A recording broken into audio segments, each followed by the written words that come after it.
नमस्कार दोस्तों, कैसे हो आप लोग। उम्मीद करते हैं अच्छे होंगे। अभी हम आर्थिक सर्वेक्षण 2025-26 के बारे में पूरा डिटेल से पढ़ेंगे, इकोनॉमिक्स सर्वे।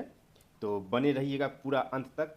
और देखिए, ये जो आर्थिक भारत की अर्थव्यवस्था पर एक नज़र देखते हैं आर्थिक सर्वेक्षण में। तो पहला जो है 29 जनवरी 2026 को केंद्रीय वित्त एवं कॉरपोरेट कार्य मंत्री निर्मला सीतारमन ने संसद में आर्थिक सर्वेक्षण प्रस्तुत किया है।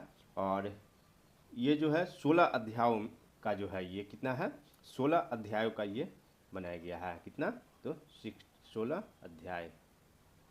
इस पे अध्याय ये जो सही से यहाँ पे नहीं चलता है, वो आप देख लीजिए। 16 अध्याय का कुल जो है यहाँ पे बनाया गया है, शामिल किया गया है। और इस सर्वेक्षण को जो है किसने, मतलब आर्थिक सलाहकार BN अनंत नागेश्वरम, BN अनंत नागेश्वरम जो है इसको पेश किए हैं, मतलब तैयार किए, नेतृत्व में तैयार किया गया है BN नागेश्वरम के नेतृत्व में। तो आइए इसके बारे में डिटेल से कुछ देखते हैं एक नज़र पे। तो GDP, इसको थोड़ा सा ऐसे ही रहने देते हैं।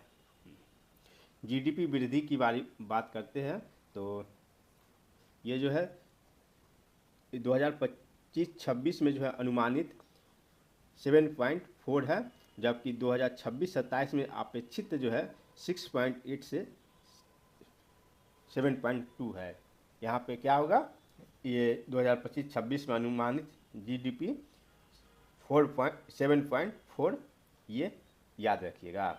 उसके बाद प्रति व्यक्ति निर्बल राष्ट्रीय आय जो है ये 2025-26 में 2.2 है, 2.2 लाख, 2.20 लाख, मतलब 2,20,000 जो है ये 2025-26 में है प्रति व्यक्ति निवल राष्ट्रीय आय। उसके बाद कृषि, पशुधन और वाणिज्य मछली पकड़ने में जो है 25-26 में 3.1 सकल मूल्य वृद्धि हुई है। औद्योगिक उत्पादन की बात करें तो कीमतों पर सकल मूल्य वृद्धि जो हुई है 25-26 में वो 6.2% की हुई है। सेवा क्षेत्र में जो है ये कृषि क्षेत्र में हो गया 3.1% और 3.1%, औद्योगिक में हो गया 6.2% और सेवा क्षेत्र में जो हो गया ये 2025-26 में 9.1% की वृद्धि हुई है। मतलब सबसे अधिक किसमें हुई है, तो सेवा क्षेत्र में। विदेशी मुद्रा भंडार जो है बिलियन डॉलर में 2024-25 में के अंत तक जो है 701 बिलियन डॉलर जो है विदेशी मुद्रा भंडार जो है भारत में है। 26 जनवरी 2026 का ये आंकड़ा है आर्थिक सर्वे का। राजकोषीय घाटा जो है ये 24-25 में अंतिम अनुमानित जो है 4.8% जो है राजकोषीय घाटा है। अब आइए कुछ डिटेल से देखते हैं इसका। घाटे की प्रवृत्ति GDP जो है यहाँ पर देख सकते हैं, ये 2025-26 का बजटीय अनुमान जो है ये जरा जाओ, राजकोषीय घाटा 4.4 है और राजस्व घाटा जो है 1.5 है और प्राथमिकी घाटा जो है 0.8 है। ये 2025-26 का बजटीय अनुमान है, जबकि 2024-25 का जो है ये वाला है 4.8 जो है राजकोषीय घाटा, राजस्व घाटा 1.7 और प्राथमिकी घाटा जो है 1.3 है। अगला पॉइंट देखते हैं, ये सभी जो है काफ़ी महत्वपूर्ण है। औद्योगिक उत्पादन की बात करें तो 2024-25 में 4.4% जो है हुआ है। ये आधार 2011-12 का है और यहाँ जो कितना हुआ है 4% जो है 2024-25 में हुआ है औद्योगिक उत्पादन सूचकांक की वृद्धि।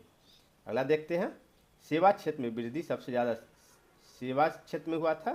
तो 2025-26 का अग्रिम अनुपात जो है ये 9.1% जो है वृद्धि हुई है 2025-26 में, जबकि 2024-25 में जो है ये 7.2 था और प्रथम छमाहिक जो है 2024-25 में 7 था और प्रथम छमाही 25-26 में जो 9.3 है, और इसीलिए जो इसको 9.1% जो है 2025-26 में लिया गया है। GDP वृद्धि जो है 2026-27 में जो है आपको वहाँ बताए ही थे कितना था, 6.8 से 7.2%, जबकि 25-26 में जो है 7.4% जो है ये था। पहला अग्रिम अनुमान जो है 7.4 था, और 2026-27 में जो है ये 6.8 से 7.2% रहने का अनुमान है। अगला देखते हैं, विदेशी मुद्रा भंडार जो है ये 701.4 बिलियन डॉलर है 2025-26 16 जनवरी तक। अगला है खाद्यान्न उत्पादन। तो खाद्यान्न उत्पादन जो है चावल, मोटे अनाज, दाल, ये सब को इसमें शामिल किया गया है।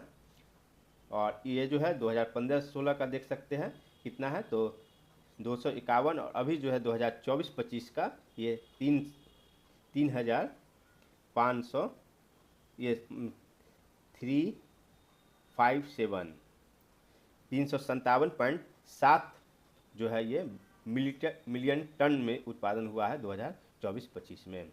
अगला देखते हैं, शहरीकरण की बात करते हैं तो भारतीय शहरों को नागरिकों के लिए बेहतर बनाया जा रहा है, जिसमें क्या क्या है, तो 24 शहरों में 1036 किलोमीटर मेट्रो सेवा का विस्तार किया गया है। स्वच्छ भारत मिशन 2.0 के तहत जो है 2025-26 में 98% शहरी वार्डों में डोर टू डोर पूरा जो है कनेक्शन का विस्तार किया गया है। प्रधानमंत्री आवास योजना शहरी जो है के तहत जो 24 नवंबर 2025 तक 2 चरणों में 122.6 लाख घर को मंजूरी दी गई है। और स्मार्ट सिटी मिशन के तहत 8,067 प्रोजेक्ट में 90% पूर्ण, और 9 मई 2025 तक 1.64 लाख करोड़ का निवेश हुआ है। अगला पॉइंट देखते हैं, एमएसएमई ये जो है क्या है ये भी देख लेते हैं। मैन्युफैक्चरिंग में जो 35.4% जो है, निर्यात में 48.58% और जीडीपी में 31.11% की हिस्सेदारी रखा गया है। कुल जो है 7.47 करोड़ इकाई और 35.82 करोड़ लोगों को रोजगार देती है। मतलब कितना इकाई है भारत में, तो 7.47 करोड़ समझ सकते हैं, और इतने 35.82 करोड़ लोगों को रोजगार देती है। आत्मनिर्भर भारत फंड से 682 एमएसएमई में 15,442 करोड़ का निवेश 30 नवंबर 2025 तक है। औद्योगिक क्षेत्र में मजबूती के लिए सशक्त सुधार, गति, इनोवेशन और मानव पूंजी में निवेश और निजी क्षेत्र में भागीदारी महत्वपूर्ण है। अगला पॉइंट देखते हैं, सबसे तेजी से बढ़ती अर्थव्यवस्था के तौर पर ग्रोथ में मोर्च पर तेजी से बढ़ रहा भारत। इसमें जो है वित्त वर्ष जो है 26 में 9.1% की वृद्धि का अनुमान के साथ पहली छमाही में सेवा क्षेत्र में 9.3 वहाँ बताई थे ऊपर में, और वित्त वर्ष 2026 की छमाही में 8 ये सभी जो है बता चुके हैं। और विकास दर जो है ये 7% जो है रहने का अनुमान है। सबसे तेज़ी से बढ़ रहा अर्थव्यवस्था के तौर पर ये भारत जो है ये कमज़ोर वैश्विक के माहौल में मजबूती से टिका हुआ है भारत, और रियल जीडीपी ग्रोथ जो है 7.4 और जीवीए ग्रोथ 7.3 रहने का अनुमान है। निजी उपभोग खर्च 2012 के बाद जो है सबसे ऊंचे स्तर पर वित्त वर्ष 2026 में 7.0 की बढ़ोतरी के साथ जीडीपी की तुलना 61.5% के स्तर तक पहुंची है। सकल स्थायी पूंजी के सृजन में 7.8% की वृद्धि के साथ वित्त वर्ष 2026 में निवेश गतिविधियों में सुधार आया है। आर्थिक मोर्चे पर भारत में दिखाया दमखम समेकन से मिली सफलता। इसका भी पॉइंट देखते हैं क्या क्या है इसमें। यह जो है राजकोषीय खर्च के तर्कसंगत बनाने के साथ वित्त वर्ष 2025 में केंद्र की राजस्व प्राप्ति बढ़कर जीडीपी का 11.6% के स्तर पर पहुंची है। लगातार बढ़ रहे प्रत्यक्ष कर आधार आयकर रिटर्न वर्ष 2022 के 6.9 करोड़ से बढ़कर 2025 में 9.2 करोड़ हुए हैं। मतलब कितना, सीधा 3 करोड़ के लगभग बढ़ गया है। अप्रैल से दिसंबर 2025 के दौरान 17.4 लाख करोड़ रहा। सकल जीएसटी संग्रह सालाना आधार पर 6.7% की वृद्धि हुई है और जीडीपी की तुलना में राजस्व खर्च को वित्त वर्ष 2022 के 13.6% से घटाकर वित्त वर्ष 2025 में 10.9 किया गया। उत्पादक पूंजी खर्च के लिए बने मौके। सार्वजनिक खर्च को ऊपर बनाए रखने के बावजूद 2020 के बाद से डोर टू जीडीपी अनुपात जो है घटकर 7.1% हो गया है। वित्तीय प्रणाली को मिली मजबूती। तो ये जो है अधिसूचित वाणिज्य बैंक द्वारा बकाये ऋण में साल दर साल जो वृद्धि हुआ है और 2025 में कितना वृद्धि हुआ है तो देख सकते हैं 14.5% की वृद्धि हुई है और सूक्ष्म लघु और मध्यम उद्योग क्षेत्र को बैंक द्वारा दिए गए ऋण में 21.8% की वृद्धि हुई है। भारत के वित्तीय प्रणाली को मजबूती मिली है और इसमें जो देख सकते हैं यहाँ पे वंचित लोगों को बैंकिंग की सुविधा प्रधानमंत्री जन धन योजना के तहत ग्रामीण और अर्ध शहरी क्षेत्रों में 36.63 करोड़ खाते के साथ 2025 तक खोले गए कुल 55.202 करोड़ खाते खोले गए हैं। 55.02 प्रधानमंत्री जन धन योजना के तहत। प्रधानमंत्री मुद्रा योजना के तहत अक्टूबर 2025 तक 55.45 करोड़ ऋणी खाते के जरिए 36.18 लाख करोड़ वितरित किया गया है। मुद्रा योजना जो है 36.18 लाख करोड़ जो है वितरण किया गया है। आरबीआई के वित्तीय समावेशन सूचकांक की वैल्यू मार्च 2025 में बढ़कर 67.0 हुई, जो मार्च 2024 में 64.2 के स्तर पर था। अगला पॉइंट देखते हैं। बाह्य क्षेत्र बड़ी है तैयारी। इसमें वैश्विक दक्षिण में तीसरे स्थान के साथ जो है UNCTAD ने व्यापार भागीदारी विधिकरण में भारत को एक अग्रणी अर्थव्यवस्था का दर्जा दिया है, जिसमें 2024 में ग्रीनफील्ड निवेश घोषणाओं में भारत ने वैश्विक स्तर पर चौथा स्थान प्राप्त किया है। ये याद रखिएगा, चौथा स्थान प्राप्त किया है ग्रीनफील्ड निवेश घोषणाओं में। Electronics, pharmaceuticals, electrics machinery, automobile निर्यात को गति देने के लिए प्रमुख सेक्टर के तौर पर उभरे, जिसमें ऊंची कीमत वाले विनिर्माण खंड में प्रतिस्पर्धा बढ़ने का पता चलता है। Bharat, UK, CATA, Indian Oman, CEPA सहित FTA नेटवर्क का विस्तार और यूरोपीय संघ, अमेरिका, चिली और पेरू के साथ जुड़ने के साथ भारत की विधापूर्व व्यापार रणनीति का पता चलता है। अगला पॉइंट है, वैश्विक झटकों के बीच भारत के वह प्रदर्शन ने दिखाया मजबूत लचीलापन। आर्थिक समीक्षा 2025-26 का है। तो सालाना आधार जो है ये 6.1% की वृद्धि के साथ 2025 में भारत का कुल निवेश रिकॉर्ड कितना था 825.3 बिलियन डॉलर के स्तर पर पहुंच गया है। कितना 825.3 बिलियन। 13.6% की वृद्धि के साथ वर्ष 2025 में सेवा निर्यात 387.6 बिलियन डॉलर के अब तक के उच्चतम स्तर पर रहा।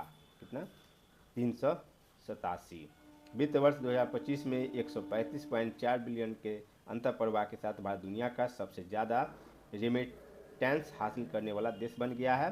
भारत का विदेशी मुद्रा तो ऊपर बता ही थे कितना था 701.4 बिलियन डॉलर है, जो 94% विदेशी कर्ज और 11 महीने के आयात के लिए पर्याप्त है। कितना 11 महीने की आयात के लिए पर्याप्त है। अगला देखते हैं पॉइंट, वैश्विक मुद्रास्फीति घटनाक्रम की बात करें तो शहरी मुद्रास्फीति की तुलना में ग्रामीण मुद्रास्फीति में कमी आई है। समय पर उठाए गए कदमों के परिणामस्वरूप खुदरा कीमतों में 2015-17 की तुलना में 22-24 में कमी आई। सरकार के सक्रिय हस्तक्षेप पर खाद्य तेलों का आयात शुल्क जो है 10% रहा घट के। सरकार 2020-25 के त्योहारी मौसम को देखते हुए जीएसटी दर के तर्कसंगत बनाए और परिणाम से उपभोक्ता वस्तुओं की सेवाओं की कमी आई है। वैश्विक मुद्रास्फीति की बात करें तो महत्वपूर्ण बात यह है कि मुद्रास्फीति की कमी वित्तीय वर्ष 2026 के पहली तिमाही में 8% की मजबूती जीडीपी वृद्धि के साथ हुई। घरेलू स्तर पर खुदरा मुद्रास्फीति की स्पष्ट रूप से नीचे की ओर रुझान दर्शाया। 2025-26 में घटकर 1.7 रहा। प्रमुख उभरते बाजार में विकासशील अर्थव्यवस्था में भारत ने मुख्य मुद्रास्फीति में सबसे तीव्र गिरावट दर्ज की, जो लगभग 1.8% अंक रहा। आरबीआई और अंतर्राष्ट्रीय मुद्रा कोष की परियोजना के अनुसार मुद्रास्फीति की वित्तीय वर्ष 2027 में 2.6% की लक्ष्य सीमा के नीचे स्तर पर बने रहने का अनुमान है। अगला पॉइंट है लक्ष्य के हासिल करना और खाद्य सुरक्षा सुनिश्चित करना। ई नमो योजना 31 दिसंबर 2025 तक जो है इसमें 1.79 करोड़ किसान और 2.72 करोड़ व्यापारी और 4,698 एफपीओ शामिल थे, जो 23 राज्य और 4 केंद्र शासित प्रदेशों के मौजूद 1522 मंडियों को कवर करता है। PMKSY के तहत जो है 30 नवंबर 2025 तक 1185 परियोजना पूरी की गई। पीएम किसान के तहत इसकी स्थापना के बाद 4.09 लाख करोड़ से ज़्यादा धनराशि जो है किसानों को 21 किस्तों में जारी किया गया है। PMKMY के तहत जो है 31 दिसंबर 2025 तक 24.92 लाख किसानों का नामांकन हुआ है। गैर संस्थान ऋणों के हिस्सेदार और 1950 में 90% से 2021-22 में 23.4% हो गई है। अगला देखते हैं पॉइंट, मजबूत कृषि वृद्धि बढ़ी हुई उत्पादकता के साथ।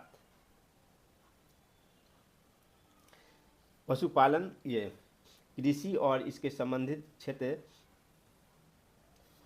में औसत वार्षिक वृद्धि दर पिछले 5 सालों में स्थिर मूल्य पर लगभग 4.4% दर्ज की गई। पशुधन क्षेत्र में वित्त वर्ष 2015 और वित्त वर्ष 2024 के बीच एक मजबूत वृद्धि दर्ज की और सकल मूल्यधन करीब जो है 195% तक बढ़ा। मत्स्य उत्पादन 2014 से 14 की तुलना में 2014 से 24 के बीच जो है 140% तक बढ़ा है। कृषि वर्ष 2024-25 में भारत का खाद्यान्न उत्पादन 3,577.3 लाख मिलियन टन तक पहुंच जाने का अनुमान है, जो पिछले वर्ष की तुलना में 294.3 लाख मिलियन टन ज़्यादा रहेगा। अभी कितना है ये काफ़ी महत्वपूर्ण है, इसको पढ़ लीजिएगा। 3,577.3 लाख मिलियन टन। 2024-25 में बागवानी उत्पादन जो है 362.08 मिलियन टन पहुंच जाएगा, जो अनुमानित खाद्यान्न के उत्पादन लक्ष्य 357 मिलियन टन से भी पार कर गया है। अगला पॉइंट है कृषि क्षेत्र में उत्पादकता सुधार। घरेलू खाद्य तेल की उपलब्धता वर्ष 2015-16 में 86.30 लाख टन से बढ़ाकर 2023-24 में 121.75 लाख टन हुआ। प्रधानमंत्री फसल बीमा योजना 2025-26 में 4.19 करोड़ किसानों को कवर किया और 2022-23 में इसकी तुलना में 32% की बढ़ोतरी हुई। 2016-17 में प्रधानमंत्री फसल बीमा योजना लागू होने के बाद 86 करोड़ आवेदन आए और 1.90 लाख करोड़ रुपए बीमा राशि का वितरण किया गया। खाद्य तिलहन में आत्मनिर्भरता हासिल करने के लिए खाद्य तिलहन राष्ट्रीय मिशन और खाद्य तेल पंप वाले राष्ट्रीय मिशन लागू किया गया और 2030-31 तक 70 मिलियन टन उत्पादन का लक्ष्य रखा गया है। कितना? तो 70 मिलियन टन। ये काफ़ी महत्वपूर्ण है, इसको पढ़ लीजिएगा। अगला पॉइंट देखते हैं, सेवा क्षेत्र आर्थिक वृद्धि का मुख्य इंजन। सेवा क्षेत्र सभी बड़े जो है उपखंडों में लगभग 8% से 9.9% की वृद्धि के साथ जो है इस क्षेत्र में औसतन 9.1% की तीव्र वृद्धि दर्ज की गई है। वित्त वर्ष 2026 की पहली छमाही में जीडीपी की सेवा क्षेत्र में वृद्धि जो है 53.6% रही। वित्त वर्ष 2026 के पहले अग्रिम अनुमान के अनुसार GVA में सेवा क्षेत्र की हिस्सेदारी जो अभी तक के सबसे ज़्यादा 56.4% और वित्त वर्ष 2026 के अप्रैल से जुलाई के दौरान सेवा क्षेत्र में रोजगार के कारण नेट EPFO बढ़ोतरी जो है 51.7% रहा। पर्यटन एक बड़ा रोजगार प्रदान करने वाला इंजन रहा और वर्ष 2024 में 8.46 करोड़ प्रत्यक्ष और अप्रत्यक्ष रोजगार प्रदान किया है। अगला पॉइंट देखते हैं।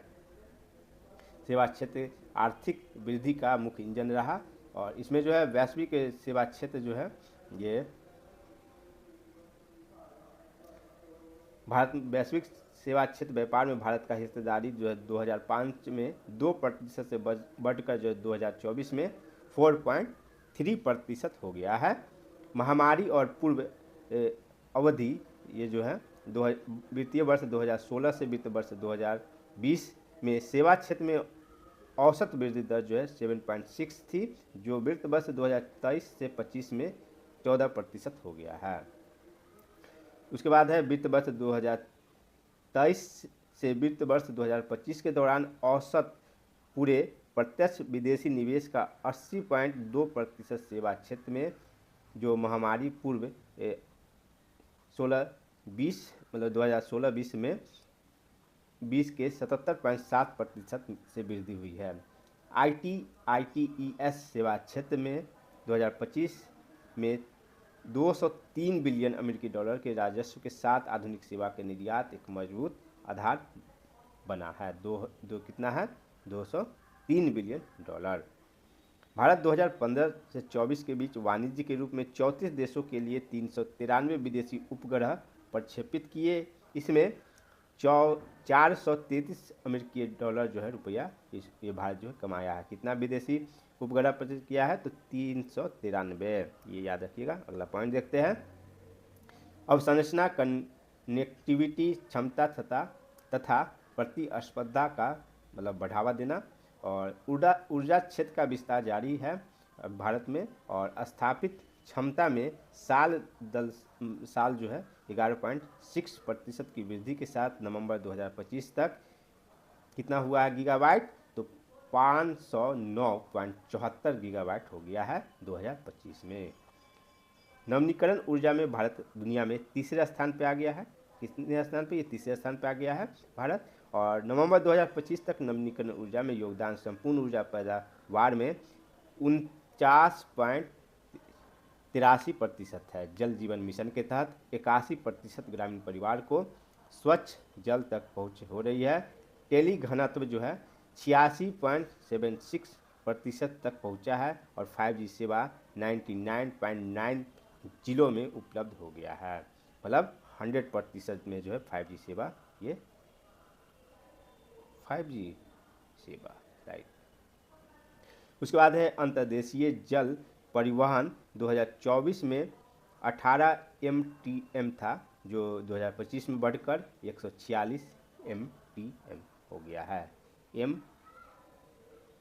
माफ कीजिएगा MMT जो है ये हो गया है 146। उसके बाद है अवसंरचना कनेक्टिविटी क्षमता तथा प्रतिस्पर्धात्मक। इसमें जो देखते हैं काफ़ी महत्वपूर्ण सब तत्व है, इसीलिए थोड़ा टाइम लग रहा है पढ़ने में। तो राष्ट्रीय राजमार्ग के निर्माण में वित्त वर्ष 2024 की तुलना में वित्त वर्ष 26 में दिसंबर में 60% की वृद्धि हुई। 2024 में था 91.287 किलोमीटर से बढ़कर 2026 में 1,46,572 किलोमीटर राष्ट्रीय राजमार्ग हो गया है। ये महत्वपूर्ण है। वित्त वर्ष 2026 के दौरान रेलवे नेटवर्क को 3500 किलोमीटर तक के विस्तृत करने का लक्ष्य रखा गया। अक्टूबर 2025 तक विद्युतीकरण नेटवर्क जो है 99.1% तक पहुंच गया है। भारत दुनिया में तीसरा सबसे बड़ा घरेलू विमानन बाजार के रूप में उभरा है। हवाई अड्डे की संख्या 2014 में 74 से बढ़कर 2025 में 164 हो गया। हवाई अड्डा 164 बिहार मतलब पूरे भारत में हो गया और तीसरे नंबर पे विमानन बाजार के रूप में उभरा है। अगला पॉइंट है हाई स्पीड कॉरिडोर का विस्तार 2024 में 550 किलोमीटर से 10 गुना बढ़कर दिसंबर 2025 में 5,364 किलोमीटर हो गया है। भारत स्वायत्त उपग्रह डॉकिंग की क्षमता को हासिल करने वाला दुनिया का चौथा देश बन गया है। ये भी काफ़ी महत्वपूर्ण है, चौथा देश बन गया है। अगला पॉइंट है वैश्विक झटकों के बीच भारत के वह प्रदर्शन में दिखाया मजबूत लचीला पर सालाना आधार पर 6.1% की वृद्धि के साथ वित्त वर्ष जो है 25 में भारत का कुल निर्यात रिकॉर्ड रहा 825.3 बिलियन डॉलर। 13.6% की वृद्धि के साथ वर्ष 2025 में सेवा निर्यात जो है 387 बिलियन डॉलर, जो अब तक के सबसे उच्चतम है। वित्त वर्ष 2025 में 135.4 बिलियन डॉलर के अंतर्प्रवाह के साथ भारत दुनिया का सबसे ज़्यादा रेमिटेंस हासिल करने वाला देश बना। भारत का विदेशी मुद्रा भंडार 16 जनवरी 2026 तक बढ़कर 701 रह गया है, ये ऊपर बढ़ चुके हैं। उसके बाद जो है ये पर्यावरण और जलवायु देखते हैं।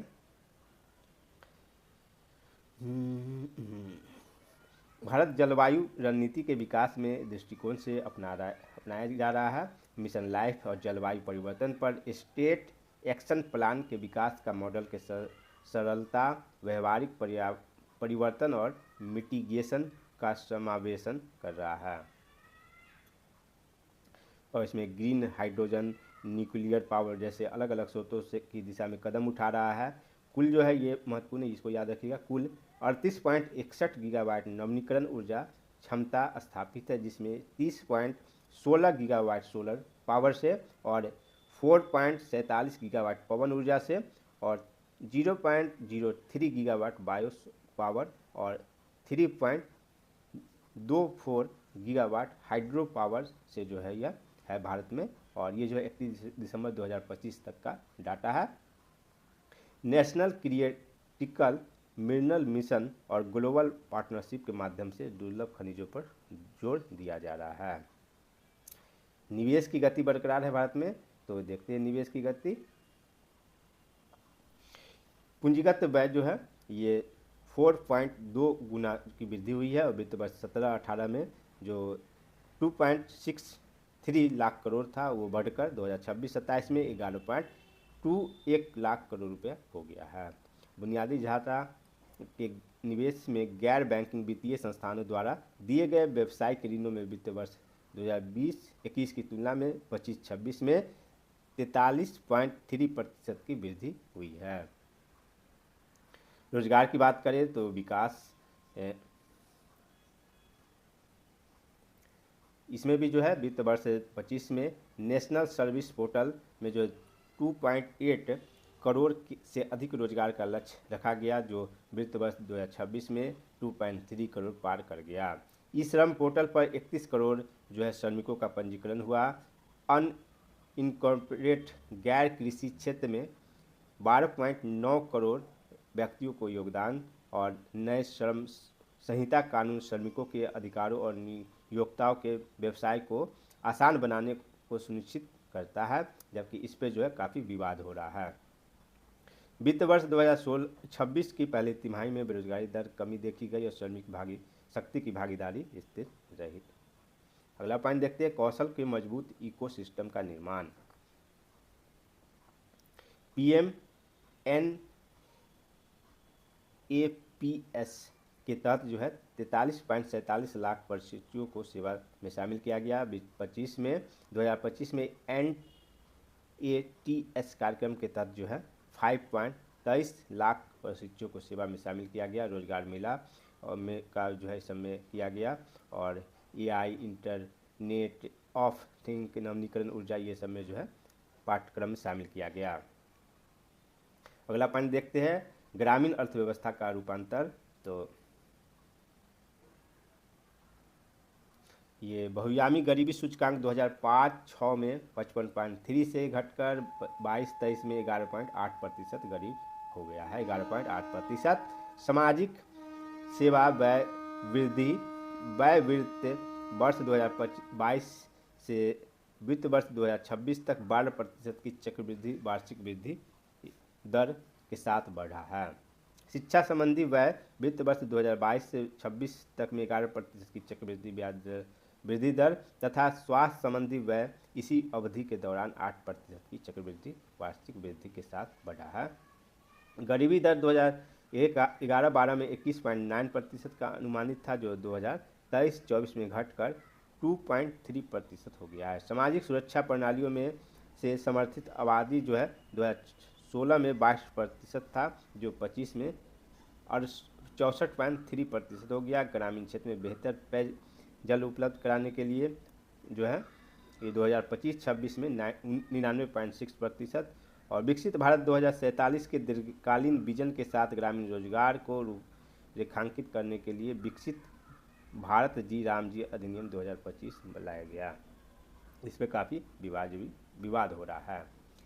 एआई इकोसिस्टम का विकास किया जा रहा है और इसके तहत जो है इसमें कुछ खास डाटा दिया नहीं यहाँ पे। एआई प्रणालियों की मांग उन सभी क्षेत्रों से बढ़ी है जो स्थानीय हार्डवेयर और संसाधन परिवेश में काम करते हैं। अगला पॉइंट देखते हैं। औद्योगिक क्षेत्र में छलांग लगाया है भारत, और यहाँ पर कुछ पॉइंट दिया हुआ वो काफ़ी महत्वपूर्ण है, देखते हैं इसको। भारत जो है ग्लोबल इनोवेशन इंडेक्स 2019 में 66वें स्थान से सुधार करके 2025 में 38 स्थान पर पहुंचा है। ग्लोबल इनोवेशन इंडेक्स में 38वें स्थान पर। भारत स्टील और सीमेंट का विश्व का दूसरा सबसे बड़ा, फार्मास्यूटिकल्स में तीसरा सबसे बड़ा उत्पादक बना है।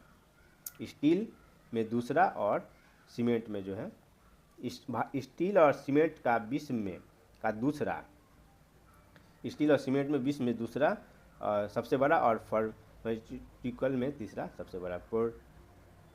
प्रोडक्शन लिंक्ड इंसेंटिव स्कीम में ने जो है 14 क्षेत्रों में 2 लाख करोड़ का निवेश जुटाया है। पीएलआई ने 18.7 लाख करोड़ का उत्पादन विक्रय और 12.6 लाख करोड़ रोजगार को बढ़ावा दिया है। 6 राज्यों में 1.16 लाख करोड़ रुपए के निवेश में 10 सेमीकंडक्टर निर्माण और पैकेजिंग परियोजना को मंजूरी दी है। ये अगस्त 2025 तक है। औद्योगिक सेक्टर का बात करते हैं यहाँ पे, तो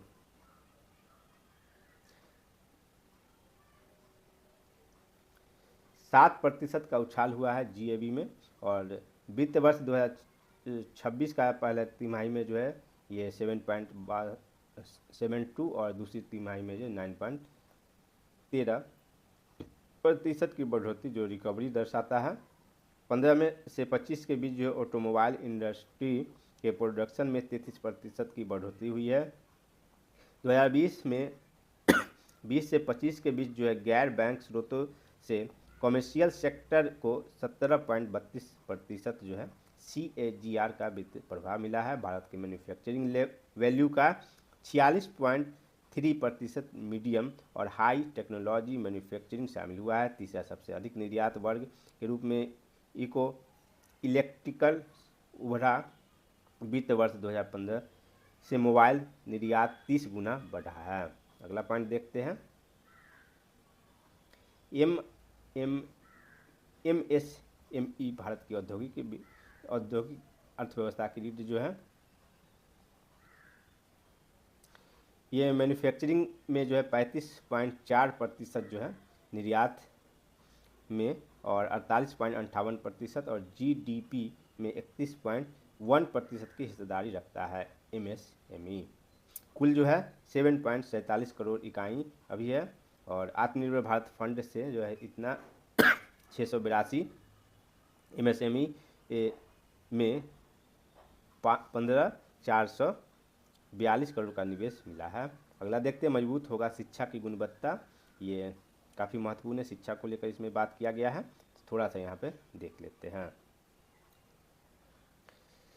शिक्षा का अधिकार अधिनियम 2019 और राष्ट्रीय शिक्षा नीति 2020 शैक्षणिक परिदृश्य को एक मजबूत आकार देने में महत्वपूर्ण भूमिका निभाई है। और प्राथमिक ग्रेड 1 से 5 और उच्च प्राथमिकी ग्रेड 5 से 8, माध्यमिक जो है 10 ये उच्च माध्यमिक और उच्च शिक्षा में क्रमशः इतना सकल नामांकन अनुपात जो रहा है 23 ITI संस्थान, 21 ITI संस्थान और 20 एम्स के अलावा 2 अंतर्राष्ट्रीय ITI परिषद जंजीबार और अबू धाबी में स्थापित किए गए हैं। 2660 संस्थानों और 4.6 करोड़ ID को अकादमिक बैंक ऑफ क्रेडिट के तहत कवर किया गया है। भारतीय उच्च शिक्षा संस्थानों को संयुक्त डिग्री कार्यक्रम के लिए मान्यता प्राप्त विदेशी विश्वविद्यालय से जोड़ा गया है। जो महत्वपूर्ण है वो सभी हम पढ़ रहे हैं जल्दी क्योंकि नहीं तो वीडियो काफ़ी लंबा हो जाएगा। स्वास्थ्य की बात करें तो भारत जो है MMR, U5MR और NMR कम करने के वैश्विक दिशा में क्षेत्र में उपलब्धि हासिल किया है। पिछले दशक की तुलना में शिशु मृत्यु दर जो है 37% से अधिक की गिरावट दर्ज की गई है। आयुष्मान भारत डिजिटल मिशन और ई-संजीवनी के माध्यम से नागरिकों की डिजिटल स्वास्थ्य सेवा तक जो है पहुंच बढ़ी है। मानस के माध्यम से सभी राज्यों और केंद्र शासित प्रदेशों के लिए 24 घंटा जो टोल फ्री मानसिक ये जो है हेल्पलाइन नंबर है। ऑनलाइन गेमिंग रेगुलेशन एक्ट 2025 युवाओं को डिजिटल एजुकेशन और वित्तीय जोखिम को बढ़ावा से बचाना। शहरीकरण की बात करते हैं।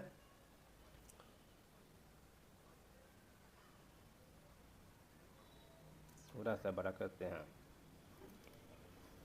ये जो है भारत में 24 शहरों में 1036 किलोमीटर मेट्रो परिवहन और स्वास्थ्य भारत मिशन के तहत जो है इस शहरी वार्डों में door to door connection. PM Awas योजना के तहत जो है 24 नवंबर 2025 तक 2 चरणों में 122.6 लाख घरों की मंजूरी दी गई है और स्मार्ट मिशन के तहत जो है इतना 90% काम पूरा किया गया है। मजबूती के लिए अनुशासित स्वदेशी का प्रस्ताव किया गया है। इसमें कुछ महत्वपूर्ण नहीं दिख रहा है। यहाँ पे डिटेल से दिया हुआ है, ये तो यहाँ पे आप पढ़ लीजिएगा। इसको हम धीरे धीरे ऊपर करें, साफ ये नहीं दिख रहा है। बाहरी क्षेत्र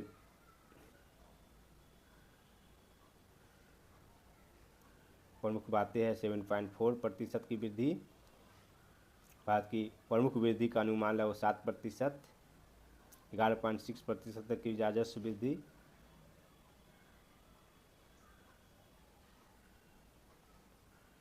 ये सभी जो है आर्थिक सर्वेक्षण 2025-26 का सबसे महत्वपूर्ण तत्व यहाँ पे हम आपको बता चुके हैं सारा।